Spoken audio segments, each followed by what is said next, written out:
Okay, 5.3, what is the output of each loop? There will be a series of loops coming out of this chapter 5. The first one happened to be while loop, eventually to while loop, and then for loop. Okay, so this is 5.3. It has actually 3 questions, so I'm going to pick only 2. The question A, typically this is considered as a beginner's mistake. We have initial value I equal to 0, okay? So here 0 is less than 10.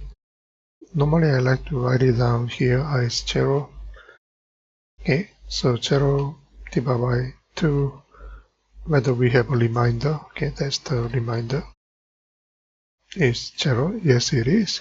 So it's going to print 0, okay? But we are not controlling any loop conditions. Usually we have I++, so that we can increase by 1. So we can go for number 2 conditions, increase by 1. So 3 and 4 and 5 and so on. When you reach to 10, it's now less than 10. So we are going to be here, and we exit the while loop. Okay. So this case, it will be infinite loop. We'll continue print 0 because we have no way to control the loop conditions. Okay, let me show you.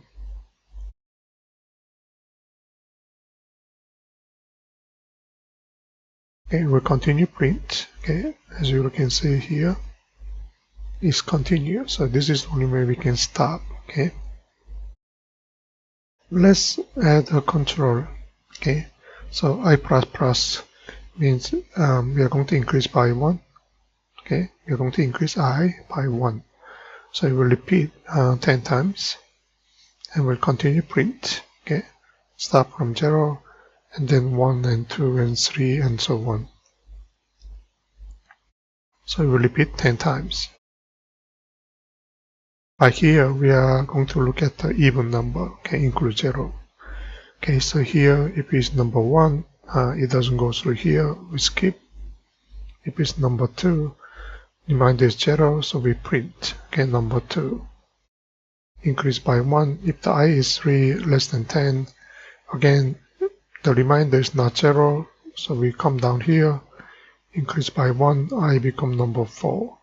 So as you can see, we're going to have 0 and then even numbers.